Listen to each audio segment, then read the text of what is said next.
Retomamos el tiempo dedicado a la información en esta informativo de la medianoche en Castilla y León Televisión. Ya saben que los minutos que vamos a dedicar a continuación, sobre todo, los centramos en el análisis, en la tertulia, una tertulia que esta noche compartiré con Pablo Álvarez. Pablo, ¿qué tal? Bienvenido, buenas noches. Hola, buenas noches. Hace tiempo que no pasabas por aquí, ¿eh? Bueno. Que sepas que te tenemos guardada la silla también, ¿eh? Sí, ya veo. Cayo Sastre, hola, hoy te vamos a poner tarea, ¿eh? Porque sí. Después de la ensalada de encuestas de ayer y las que vendrán durante los próximos días, nos tienes que decir en cuál confiamos y cuál descartamos. Bueno, espero que me ayudéis. Te ayudaremos, vale. en la medida de nuestras posibilidades. Vale. Antes, Ernesto Escapa, que ha estado esta tarde en un pleno en el que creo que se ha aburrido bastante, en una sesión de control al Ejecutivo en las Cortes, nos va a leer la prensa y después nos hablará de ese pleno. Ernesto, ¿qué tal? Pues mira, empezamos con el norte de Castilla, que destaca en su primera que los 410.000 vecinos de Valladolid y el Alfoz van a compartir hasta 22 servicios comunes, entre otros el transporte, la grúa, el abastecimiento de agua y los bomberos. Diario de Burgos destaca en su primera que la logística esquiva a Burgos mientras crea 6.700 empleos a su alrededor. En la última década, señala, se han instalado plataformas de grandes compañías en zonas próximas como Siero, Amazon, Vitoria, DHL y Miranda, Seur. Y Diario Palentino destaca el ligero frenazo en las ventas de Renault. El Megane se apea del top 100 mundial y cae al puesto 20 en Europa, mientras el Kadjar pierde un lugar en el viejo continente y pasa a la posición 42.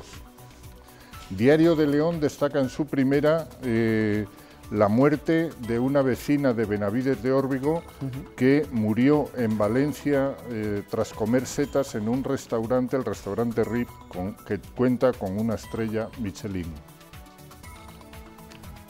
Y el diario La Razón destaca el pleno de las Cortes. Herrera ve algunos datos que invitan a la esperanza frente a la despoblación. Y también el diario ABC destaca el pleno. Herrera ve que la debacle de Podemos le llevará al grupo mixto tras el 26 de mayo. ¿Maneja Herrera alguna encuesta, acaso? Supongo que ya están, como estamos con tantas encuestas, ahora nos ilustrará Cayo. Diario de Ávila destaca en su primera una imagen preciosa de Ávila, del recinto amurallado, del que emerge como un faro la catedral. Un faro tras la muralla, titula Diario de Ávila. Y por último, Diario de Valladolid, El Mundo, destaca en su primera una reclamación que hizo en verso Antonio Machado. Antonio Machado se celebran este viernes 22 los 80 años de su muerte y entierro en Collioure, en el exilio francés. Y él había escrito antes en verso: cuando muera, amigos míos, si vale mi obra un céntimo, cuando muera, amigos míos, si mi obra vale un entierro, a la tierra castellana llevadme cerca del Duero. Y el diario de Valladolid, El Mundo, destaca precisamente esta reclamación pendiente de cumplir de Antonio Machado. Gracias, Ernesto. Bueno, con Ernesto me voy a quedar porque quiero que me haga una valoración de lo que se ha visto hoy en ese pleno tan pintoresco, donde hemos visto al líder de Podemos en Castilla y León, a Pablo Fernández, enarbolar una bandera de España. No es precisamente habitual ver a alguien de Podemos enarbolar una bandera de España, y menos en un parlamento autonómico como ha sido el caso de esta misma tarde. Los políticos se han enzarzado durante buena parte de ese debate en torno a la presencia de Juan Vicente Herrera en la manifestación de Colón del pasado día 10 de febrero. ¿Se nos están acabando ya los argumentos? Yo creo, ahora que se agota la legislatura. A mí me llamó mucho la atención el hecho de que en el turno de preguntas al presidente de la Junta nadie le preguntara por la imputación, o como se llame ahora, investigación de toda la cúpula de la Consejería de Economía anterior, de Economía y Empleo. Es decir, me parece que era el hecho más relevante para pedir la opinión al presidente, contrastar con el presidente. En cambio, se centraron en la manifestación de Colón y en otros asuntos, también en la gestión fiscal. Luis Fuentes, que dijo que, bueno, que todos los beneficios fiscales que había habido en Castilla y León estos años eran mérito que le tuvo que decir Herrera: bueno, usted son 5, nosotros somos algunos más, o sea que tendremos más parte en esa gestión. Ya sabes que los políticos no tienen abuela en algunas ocasiones. Bueno, ¿qué os parece en estos plenos ya en los que vemos que la legislatura va agonizando y que ya tenemos todos, no solo los políticos, la cabeza en otras cosas? Yo creo que la legislatura lleva meses y yo diría incluso más de un año agonizando, sobre todo desde que se puso ese relevo, se daba por hecho ese relevo al frente del Partido Popular. Ya los partidos de la oposición sabían que no iban a tener enfrente a Juan Vicente Herrera y tampoco han sabido, creo que, articular el ataque y la erosión política hacia el Partido Popular. O sea, yo creo que a esta legislatura le han sobrado los 2 últimos años perfectamente. Vamos, la mitad. Ya, bueno, vosotros estáis allí todos los días haciendo este seguimiento. Ernesto es el que se pasa allí horas. Fundamentalmente, pero yo creo que esto muere, sí, estoy de acuerdo un poco, muere también con la moción de censura, porque hay un cambio de gobierno, entramos en el tema de los presupuestos, no hay presupuestos, los proyectos se diluyen, va a haber elecciones, no hay elecciones. Quiero decir que, en definitiva, no deja de estar afectada también por lo que ocurre la legislatura, quiero decir, regional, por lo que ocurre a nivel nacional, ¿no? Sí, pero mira, no es exacto. Dentro de los titulares, pues ha mencionado uno, creo que era el del norte de Castilla, que hablaba de los servicios que iban a compartir la capital con el Alfoz. Eso parecía ordenación del territorio. Era ordenación del territorio. Fue la bandera con la que comenzó la legislatura y está perdido, te quiero decir, y se avanzó en el tema urbano, porque ya venía heredado de la anterior legislatura, pero en el tema rural ahí ha quedado y nadie enarbola esa bandera, pero ni el Partido Popular ni en la bancada socialista, que requieren como mínimo esa mayoría para sacarlo adelante. O sea, son temas importantes que se han dejado para el que venga y se han dejado desde hace tiempo.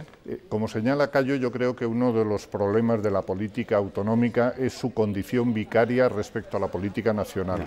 Y yo espero que lo ahora... estamos viendo ahí, el momento de la bandera enarbolada por Pablo Fernández, a raíz de esa discusión en torno a por qué dejó de estar Juan Vicente Herrera en la manifestación del día 10 de febrero en Madrid. Perdón, Ernesto. Sí, no, estamos pendientes más de lo que pasa en Madrid que de lo que pasa aquí en casa. Efectivamente, y un poco las preguntas y todos los movimientos que se producen en las Cortes, en los controles al gobierno, tienen más que ver con la música que suena en Madrid que con lo que pasa aquí. Pero porque son los propios partidos los que lo están atizando, porque hay temas importantes claro. y muy importantes en Castilla y León que deberían resolver y, sin embargo, el discurso gira en torno a la política nacional y Cataluña. Oye, que me parece muy bien, que es un problema muy grave de España el tema territorial, pero desde luego que aquí hay problemas tan graves como ese y no se atajan donde se tienen que atajar. Las Cortes es uno de esos. Bueno, vamos a dedicar unos minutos a continuación, unos minutos de la tertulia, esa precampaña de las elecciones generales del 28 de abril, pero antes tenemos que hacernos eco del libro del día. El Manual de Resistencia de Pedro Sánchez. A falta de un análisis más sesudo, hoy nos hemos conformado con anécdotas como la de la primera decisión del matrimonio Sánchez-Gómez, una vez en la Moncloa. Cambiar el colchón y pintar las paredes del dormitorio. A modo de broma venía a decir Pedro Sánchez, claro, ¿cómo no va a cambiar el colchón? Si ya saben aquellos de que igual dos que duermen en el mismo colchón se vuelven no de la misma condición, sino de la misma opinión. Y claro, pensando en quién había ocupado previamente ese colchón, no era otro que Mariano Rajoy. Un chascarrillo. Bueno, la anécdota del día, del libro hablaremos mucho, ¿no?, durante los próximos días, porque ya está en las librerías, pero la presentación oficial creo que va a ser el próximo jueves. Me temo que sí, lo que más nos ha llamado la atención a todos, y yo también me he quedado con esa anécdota del colchón, es eso, el fondo del libro va a dejar un poco de que desear. Como todo, habrá que leerlo para luego juzgarlo, pero así de primeras no pinta bien. Bueno, más allá del libro, Cayo, te toca. ¿Del encuestas. Libro? Ayer había, no, de las encuestas, Bien, de las encuestas. perdón, ayer había una ensalada, bueno, entre ayer y el pasado fin de semana, alguna, como la de La Razón, llegaba a dar hasta 188 escaños al bloque que conforman Partido Popular, Ciudadanos y Vox. Otras eran mucho más prudentes, decían que ese bloque, porque ahora parece que ya más que de partidos tenemos que empezar a hablar de bloques, estaría rozando la mayoría absoluta, pero no la alcanzaría, ¿no? Que igual el que podría sumar sería Pedro Sánchez, tanto con Podemos como con los independentistas. ¿Es demasiado pronto? Teniendo en cuenta que todavía queda un mundo por delante para empezar a hablar de esas Sí, es buena pregunta. encuestas. Yo diría que sí es demasiado pronto, y sobre todo porque lo estás viendo, los partidos están diseñando sus propias estrategias. Entonces, si os fijáis, lo que ha hecho Ciudadanos es anunciar que no va a pactar, lo cual quiere decir que la campaña del PSOE, que estaría centrada un poco en el pacto, en busca del pacto de Ciudadanos, pues ahora cambia. Entonces, los partidos están diseñando las estrategias de campaña y se están haciendo encuestas. Por otra parte, se están haciendo muchísimas encuestas, y antes teníamos mucha precaución por el tipo de muestra para estimar los escaños definitivos. Ahora, con encuestas con una muestra muy pequeña, entonces se estiman los escaños. Y ya insisto, hay muchas encuestas, casi todos los días aparecen encuestas. Algunas encuestas son extrañas porque no sabes cómo se hacen, quién las hace, desaparecen igual que aparecen, pero bueno, en líneas generales la situación se podría resumir en que todas las encuestas se apuntan a que va a ganar el Partido Socialista, pero muy perseguido por los otros. Quiere decir que, bueno, va a ganar, pero no podrá gobernar, por decirlo así. Y entonces, por esto la historia se está dividiendo, como tú muy bien has dicho, Juanma, en bloques. No, en bloque izquierda, las derechas, las izquierdas, los nacionalistas, la coalición está Frankenstein y todo esto, ¿no? Tengo que decir que lo complica todo un poco porque es la última, porque son 5 actores que todos ellos van a entrar. Y de esos ¿Hasta qué punto parece que estamos condicionados por el resultado de Andalucía, donde evidentemente nadie daba un duro por el resultado de Vox, y fue el que rompió el tablero, evidentemente, ¿no? Ya, rompió el tablero, y parece ser que le sigue rompiendo, porque algunas encuestas dan a Vox más que a Unido Podemos. Quería señalar 2 tendencias. Dime. Que el PP va a perder bastante, y que el Podemos también va a perder, y que los 2 ganadores podrían ser Vox y el PSOE. Quiero decir, como tendencias generales, ¿no?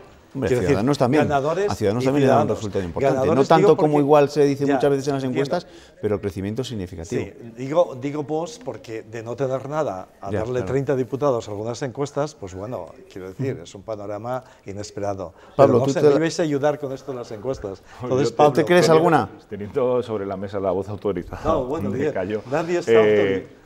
No, me refiero que conoces y además eres experto en la materia como sociólogo y las interpretas de verdad muy bien, y nos ayudas a esclarecer también y a dar luz que hay detrás de esas encuestas.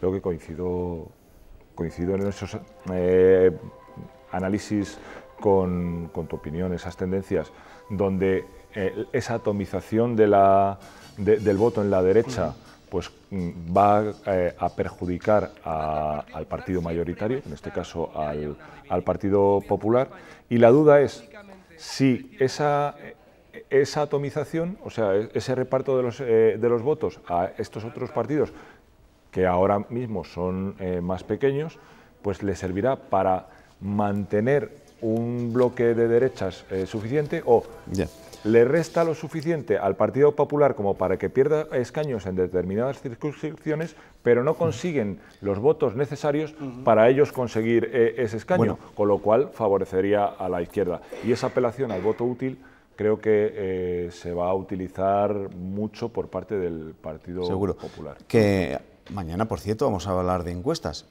más cercanas, porque ya lo anuncia la agencia de noticias ICAL que mañana va a empezar a publicar una encuesta elaborada por Sigma 2 a 100 días de las elecciones autonómicas. Digamos que se va a suministrar por parte de la agencia en diferentes capítulos, ¿no? Y el primero de ellos va a hacer referencia a la valoración de la situación de Castilla y León, de las áreas de gestión de la Junta, del gobierno de Pedro Sánchez y de los principales líderes nacionales, ¿no? Lo mollar, lo que nos va a interesar a todos, los resultados concretos no, los resultados que se estiman en esas encuestas pues llegarán más adelante. Aquí estaremos y se lo vamos a contar y los vamos a analizar, por supuesto.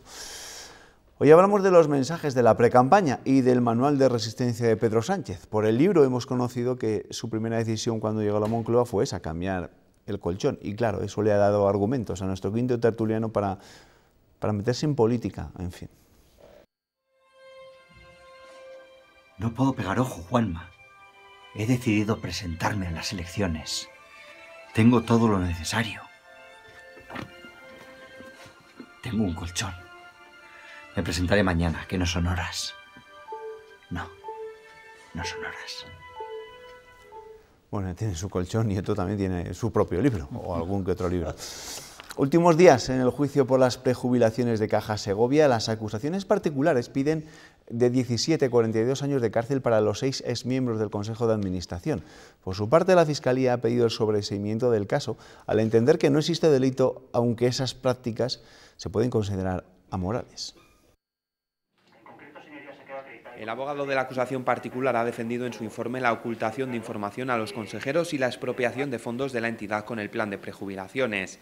Estoy convencido de que la convalidación por el Consejo de Administración nunca, ni el Consejo de Administración de 2010 ni los siguientes, nunca puede tener efecto sanador de actos expropiatorios, como pretenden las defensas. Y que ese delito de apropiación indebida supuso un perjuicio a la Caja que no tenía una situación boyante con beneficios no acordes al plan de prejubilaciones. Pero esos beneficios eran lánguidos, escuálidos, eran sostenidos sobre unas valoraciones basadas en un capital inmobiliario que vio reducido su valor con el advenimiento de la crisis. La fiscal ha insistido en pedir el sobreseimiento porque a su juicio la Caja funcionó reglamentariamente y solo cabe un reproche moral. Este juicio me parece interesante porque pone al descubierto el enfrentamiento entre dos realidades que vienen al caso, que serían la moralidad y la legalidad. Los 11 acusados, 6 de ellos, a los que se les pide de 17 a 42 años de cárcel, firmaron pólizas de 17 millones de euros con Caser, que les garantizaba el cobro de esas prejubilaciones al introducir una cláusula en 2011 para que no pudiese ser reclamado por la Caja y después por BCA Bankia. Semana para la escucha de las conclusiones, primero de la acusación, después de la defensa, evidentemente, y ya solo quedará el turno para que se dicte la sentencia oportuna. ¿Qué opináis sobre este caso? Y qué opináis sobre todo de lo que apuntaba la fiscal, ¿no? Que puede haber conductas amorales, ha dicho, pero que ella no ve delito. Pues lo lamentable es eso, que haya una normativa que avale esas prácticas que a ojos de todos son no solo amorales, sino incluso ilegítimas y que no podrían, se están llevando el dinero a manos llenas, están a juicio de todos llevándoselo, o sea, robando, si se puede decir, y sin embargo no se puede penalizar porque estaban avalados por una normativa que, de ser así, tampoco es que no podría, no tienen un aval, no tiene una consistencia, creo que ni moral desde luego y jurídica pues débil, como mínimo. Ya, pero es inmoral, pero no hay delito. Claro, es lo que dice la Fiscalía. Es el problema que ellos mismos elaboran las normas que se autoaplican, con lo cual... No nos olvidemos de lo que ocurrió con la Caixa de Cataluña, con Narcís Serra y compañía. Sí. Entonces, en definitiva, viene a ser lo mismo, hay un cierto paralelismo, ¿no? Quiero decir, todo tiene que ver con las prejubilaciones, la pasta que ellos se llevan, que esto es inmoral, quiero decir, pero entonces como la normativa que tenía la Caja... Y coincidiendo con la ruina de las instituciones, claro. Esto es lo más increíble de todo esto, cuando ¿no? las instituciones... Porque recordar las veces que hemos hablado de las cajas y del escándalo de las cajas, en algún momento pensábamos que todo el mundo terminaría en la cárcel, pero nadie termina en la cárcel, ¿entiendes? Pues ¿no? Es lo que yo creo que acaba de enfadar a la ciudadanía, el no comprender cómo esto puede ocurrir sin que tenga ninguna consecuencia. Y dices, no se puede consentir. Y ahí llega el descrédito de todo el sistema. Es una de las partes, vamos. Vamos a otro juicio, este más de calado nacional, evidentemente. El expresidente del Gobierno, Mariano Rajoy, declarará como testigo en el juicio del Procés. Será el 26 de febrero, la semana que viene. Esta mañana el protagonista ha sido el exconsejero de Presidencia catalán, Jordi Turull, que insiste en que no hubo ni malversación ni rebelión, que la Generalitat siempre intentó el diálogo con el Estado y que al convocar el referéndum cumplieron con el dictado ciudadano. Siéntese, por favor, siéntese. Exconsejero de Presidencia de la Generalitat y considerado responsable de la logística del referéndum del 1 de octubre. Señor Turull. Jordi Turull ha defendido que su gobierno siempre apostó por el diálogo. El referéndum hasta el último minuto se intentó que fuera pactado. Pero no lo fue, y si se llevó a cabo, ha asegurado, es porque lo pedía la gente. Los ciudadanos de Cataluña no son ovejas. No son gente que está militarizada y que se dice aquí, allí. No, no es esto. El movimiento independentista de Cataluña va de abajo hacia arriba. En cuanto al uso de dinero público, no se gastó ni un euro en el referéndum. Además de negar conocer documentos con la hoja de ruta independentista, el exconsejero ha defendido la independencia de los Mossos y ha rechazado el uso de la violencia. Este relato no tiene sentido y no se aguanta por ninguna parte, es más, es delirante. En este interrogatorio no han faltado encontronazos con la Fiscalía. Si usted me deja contestar, mire, señor fiscal, yo puedo responder por mis actos. Esto no se aguanta por ninguna parte. No me consta que ser socio de Òmnium sea ningún delito. No lo era durante el franquismo, me sorprende que se me haga esta pregunta ahora. Puede rechazar la pregunta, pero no aproveche el turno del interrogatorio para hacer juicios de valor. La Fiscalía solicita para Jordi Turull 16 años de cárcel por rebelión y malversación. Por la tarde era el turno del que era entonces consejero de Asuntos Exteriores, Raúl Romeva, que también ha venido a decir lo que dijo en su primer día Junqueras, sobre Junqueras, cuando se consideraba un preso político. ¿Cómo estáis viendo este juicio? Pues que si no fuera tan serio era para tomárselo a broma. Yo cuando he estado escuchando la declaración de Turull antes de venir aquí, me recordaba a esos episodios cuando pues, la has liado de niño y no tan niño y dices, es que me dijo mi amigo que lo hiciéramos, y es cuando te dice tu madre, dice, y si te tiras por el puente, y si te dice que te tires por el puente, tú te tiras. Dices, y tú recapacitas y dices, piensas que no, pero te callas. Y ellos, sin embargo, dicen, hombre, pues por supuesto que me tiro y te lanzo si hace falta. Y es lo que es increíble, dices, no cabe en cabeza, ¿en qué cabeza cabe? Dices, te está diciendo el Tribunal Constitucional que no lo hagas, que no lo hagas. Dices, bueno, pues tírate, ¿te vas a tirar por el precipicio? Pues claro que me voy a tirar. ¿Voy a celebrar el referéndum? Por mandato, claro, es que me lo ha dicho el amigo, es por mandato popular. No. Ya, es que ellos sienten una llamada del pueblo. Y entonces, como les llama el pueblo por teléfono... Sí, antepone la voluntad del pueblo a la Constitución, a la ley, ya lo han dicho varios días. Que pueda evitarte coger el teléfono del pueblo. Coges el teléfono del pueblo y dice adelante, y entonces tú te vas adelante. Y punto. Se acabó, como Gila, ¿no? Y luego es una cuadrilla, ves que todos tienen un toque de pícaros, de mentirosos. O sea, yo en toda la vida haciendo esto. Entre ellos no sé cómo son capaces de entenderse, ¿no? Porque es una cuadrilla de pillos, ¿no? Literalmente, de pícaros, diría yo, ¿no? Ellos siguen con sus engaños, con sus triquiñuelas, con todo esto, y bueno, lo cierto es que parece que han optado por no defender nada, sino simplemente por soltar el rollete este de que somos presos políticos, y bueno, como los hechos están ahí, algunos son tan evidentes, pues recibirán alguna condena, que espero, porque nos puede pasar lo de las cajas, ¿eh? Nos puede pasar lo de las cajas. Bueno, quizá lo más interesante llegue en el momento en que empiecen a comparecer los testigos, ¿no? ¿Os ha llamado la atención que uno de los que tengan que declarar, precisamente, que tengan que comparecer como testigo sea Mariano Rajoy? ¿O era una evidencia? Yo creo que era obligado y creo que puede arrojar mucha luz a todas las negociaciones o conversaciones que ha podido tener con la Generalitat y cómo se articuló pues el diálogo o las advertencias que hubo desde el Gobierno, desoídas a la vista de los resultados por parte de quienes formaban. Y luego está también Montoro, que tiene que ver con aquello si había habido algún gasto o no gasto. Montoro, si ya descubrió el gasto o sigue, pero sí, porque en su día dijo que no había ningún tipo de claro, pero los tipos le estaban engañando. Pero es más, Turull le han enseñado ahí unos gastos y entonces dicen, no, yo pensaba que estos tipos lo hacían gratis o no sé qué, ¿no? Quiero decir, es que, bueno, no sé, esto es lo que tenemos, pero son un poco cobardes. Bueno, ¿sabéis que va a marcar este juicio lo que va a ser la campaña electoral que se avecina? Sobre todo la de las elecciones generales, ¿no? Porque en plena vorágine de la campaña electoral va a estar lo más interesante de este proceso. Sí, sobre todo también va a servir de altavoz a Vox. ¿Se va a hablar de algo más que de Cataluña? Pues yo no lo sé, pero de todas formas a Vox ahora mismo no le está dando ningún chance. Pablo, yo creo que el juez Marchena es el cinturón sanitario eficaz. Sí, pero bueno, ya podrá tener el papel protagonista, lo mismo se lo está guardando para los momentos álgidos de la campaña o cuando se acerque.